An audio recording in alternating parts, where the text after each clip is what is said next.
Don't stay out in the rain for too long. You'll catch a cold. Go, Barbara, go!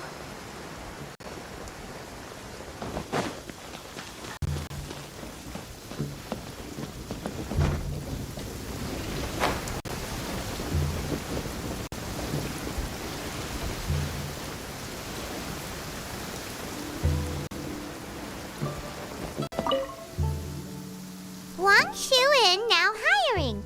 Urgently seeking one temporary chef willing to pay top Mora, salary negotiable.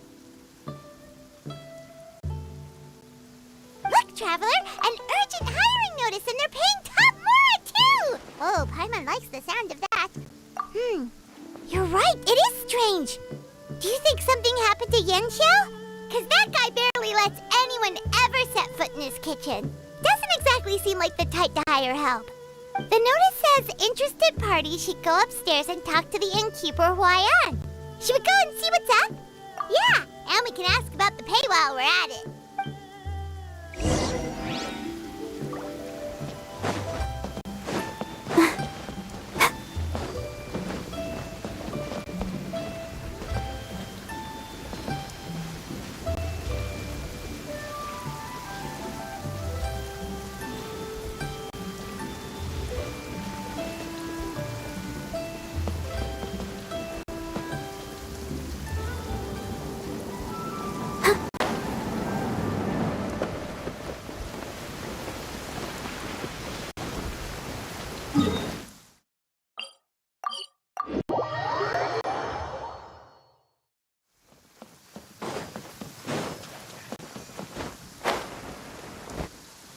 Boss, there's really no need for this. It's just a little burn, that's all.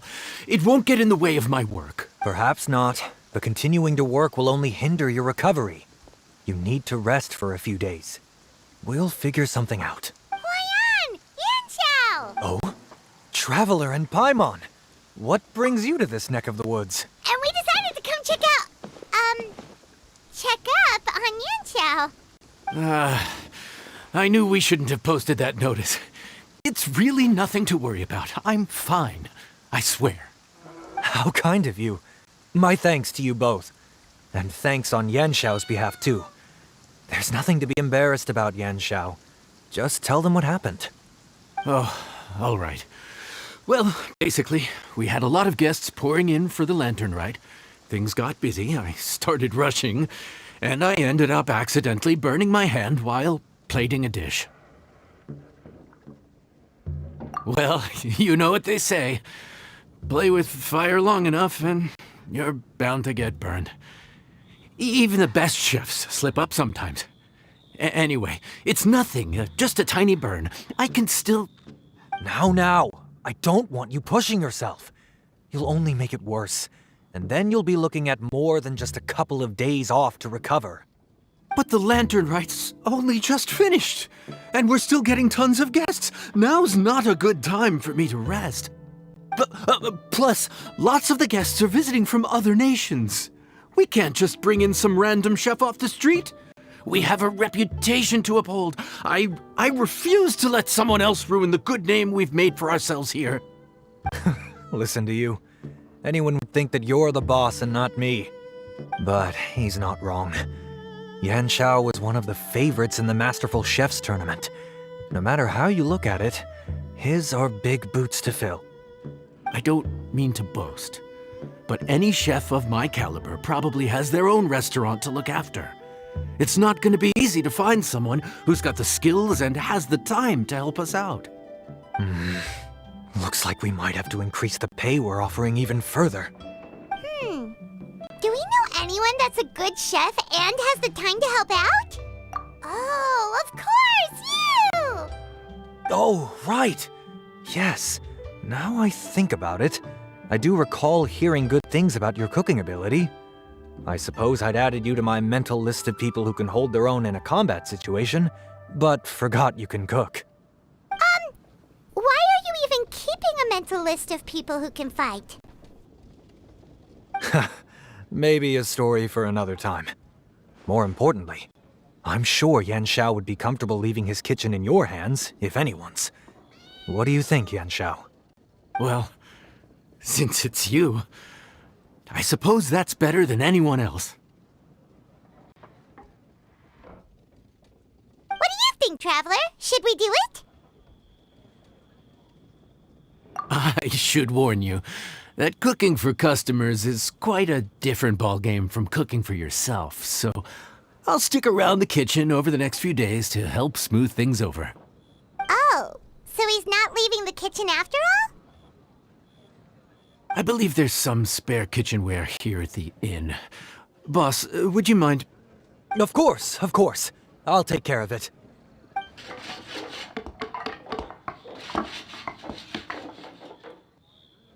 Whew. All done. Come, take a look. This was made with your measurements in mind. Ah, it's nothing. A little handicraft and elbow grease goes a long way. All right, Yanxiao. I'll leave you to take it from here. You really went to all the trouble of building a new stovetop? What was wrong with the original? Boy, you really hate when people touch your stuff, huh? No, it's nothing like that. As Boss always says, hire who you trust and trust who you hire. I just thought the original setup might be a little, tall for you. Anyway, as I was saying, cooking for guests is different from cooking for yourself. Not only do you have to execute on taste, aroma, and appearance, but you also need to ensure speed, precision, and consistency. Having the right equipment is a big part of that. Ill-suited equipment doesn't just make the job more tiring, it also slows you down. And paying customers don't have unlimited patience. Sometimes cooking is all about being well prepared. That's how you ensure speed. Okay, and what about precision and consistency? Precision all comes down to using your eyes. Where to slice into a particular cut of meat, how much oil to use, how to tell when a dish is done cooking. When you cook for yourself, you can always add salt if it's too bland or add water if it's too salty. You can tweak the taste as you go, but in a restaurant, there's not that much room for trial and error.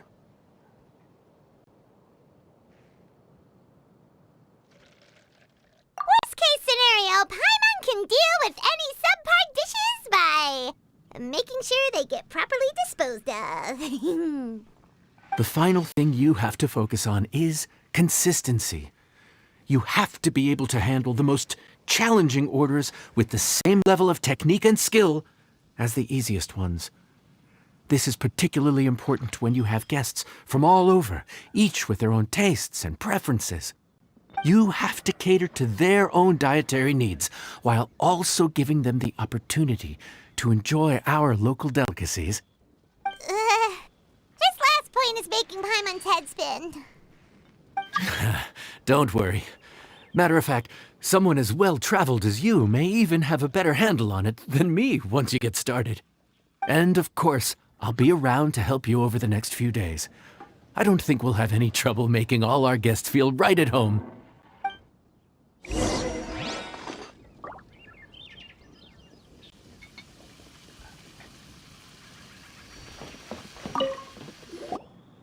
There's no time to lose, so let's get started. I imagine you probably have a good handle on the cooking side of things already. What you need to pay attention to is remembering each table's order. Try not to get them mixed up. Oh, Paimon's memory is like a steel trap. This is gonna be a cinch.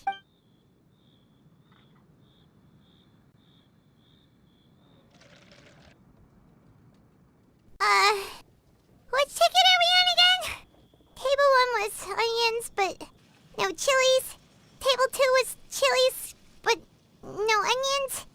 And table 3 was, chilies, but hold the chilies? Was Paimon just sleep floating? We didn't even get a break in the middle. Paimon's brain has turned to mush. Is it always this busy here?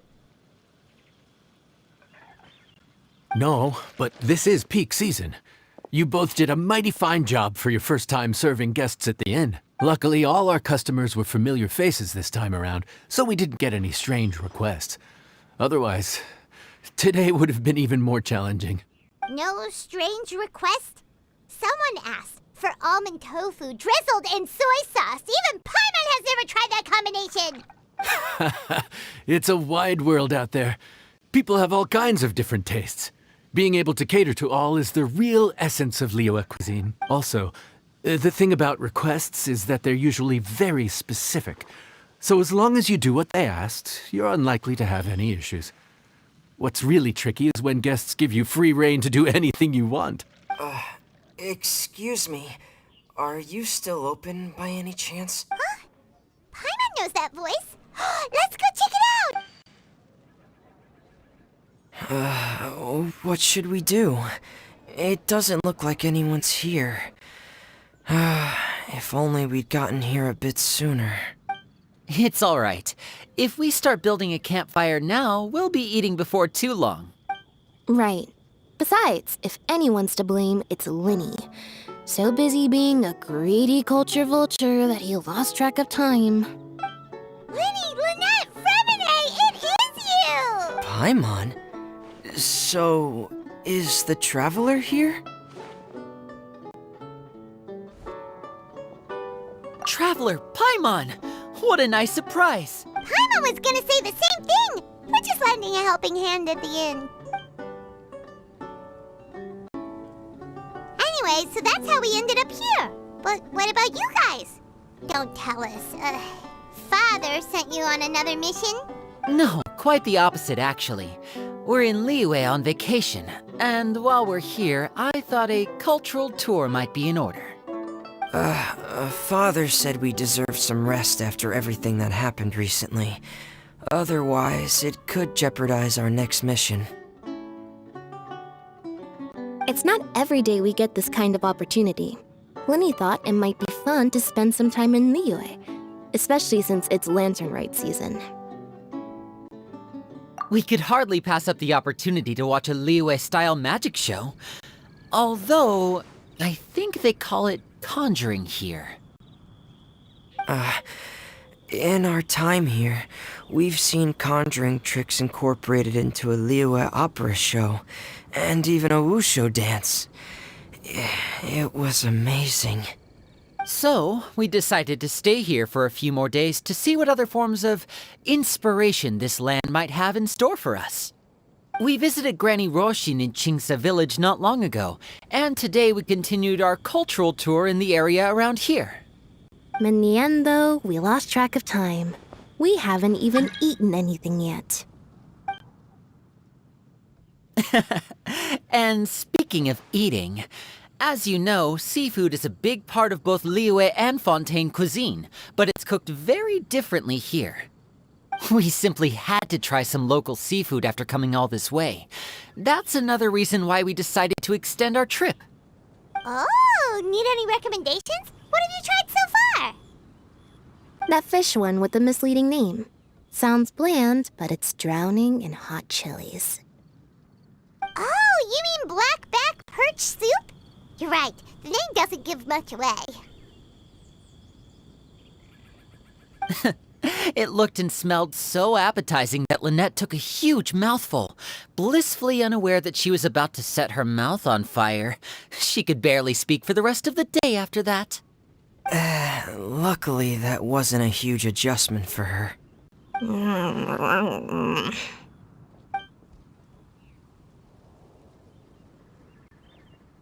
What? Aren't you guys hungry too? Yes, a little. Yes, I'm ready to eat. Traveler, I'm afraid we'll have to send you back to the kitchen now.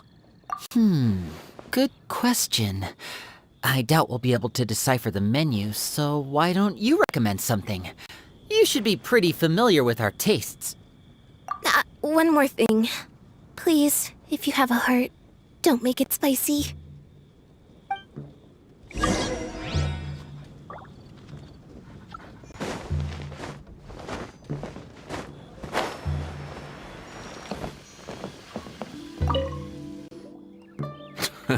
Fontaine, huh? No wonder they can't handle too much spice. Still, if we make the food too bland, they might as well be eating back home. There's this crab and shrimp stir-fry I know that could work. It's quite heavily seasoned, but it's a lot milder than it looks. It has a light but really satisfying flavor. Ooh, that sounds perfect! What's it called? Well, this is where it gets interesting. They call it the Palace Jewels. The crab roe is supposed to look like pearls of gold, and the shrimp meat like chunks of jade. Here's the recipe. When you're ready, go ahead and give it a try.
Sorry for the wait. This dish is called the Palace Jewels. Enjoy!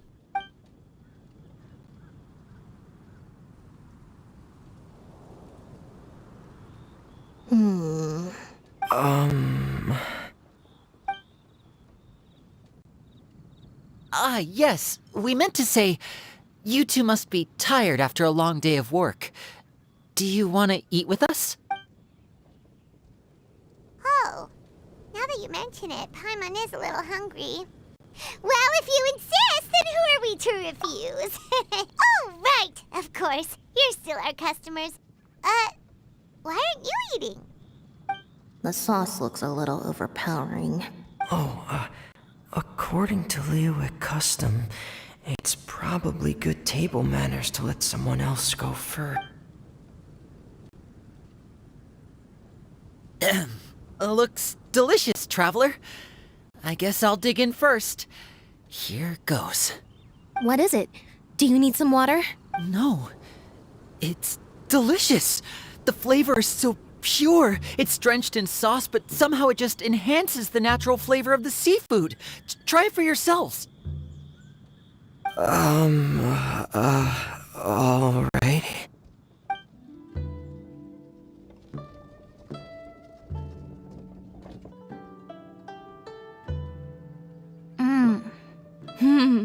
What is that? Crab roe? Yep, you have quite the palate, Lynette. No wonder it pairs so well with the shrimp meat. I've never seen it prepared this way before. According to the creator, chewy crab complements succulent shrimp, making a spectacular seafood ensemble with a succulent flavor and luscious mouthfeel. The crab roe glitters like pearls of gold, and the shrimp shines like chunks of jade. Hence its name, the Palace Jewels. So that's where the name comes from. Huh. I suppose it's quite fitting then. Was Paimon always this well-spoken? This dish must be right up your alley, Lynette. Huh? It's half gone already? When did that happen? I heard that in Liyue. The biggest compliment you can pay to the chef is to leave a clean plate. It's delicious. Thank you ever so much. Wait, don't fight over it! Hey, leave some for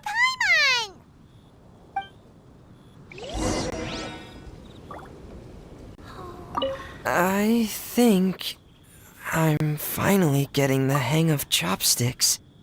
Yeah. Well, Linny and Lynette picked it up in no time, but they're naturally dexterous. Unlike me, it's taken me a lot longer, but I'm slowly getting there. Oh, speaking of chopsticks, in one of the shows we've seen here, someone performed a conjuring trick using a bowl and chopsticks.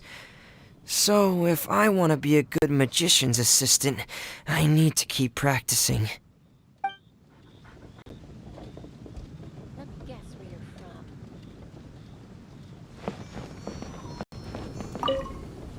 Lynette's not usually so forthcoming about what she likes.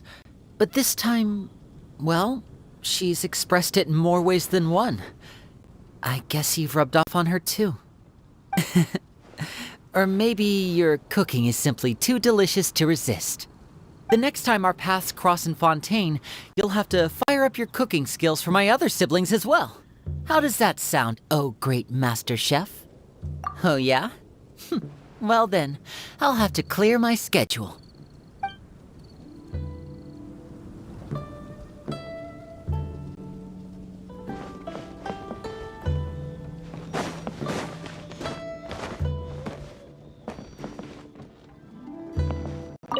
Calorie surplus detected. Digestion mode engaged. Yeah. Well, Linny and I are usually careful about what we eat, because we have to stay in performance shape. That, plus it's generally bad manners to overindulge at the dinner table. But once in a while, it's nice to treat yourself in the company of family. Besides, if I'd waited until my brothers were finished trying to out-polite each other, the food would have gone cold.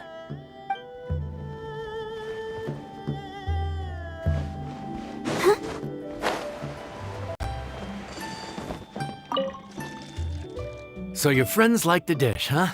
Well done. Not bad at all for your first day on the job. There'll be more to come, so keep it up.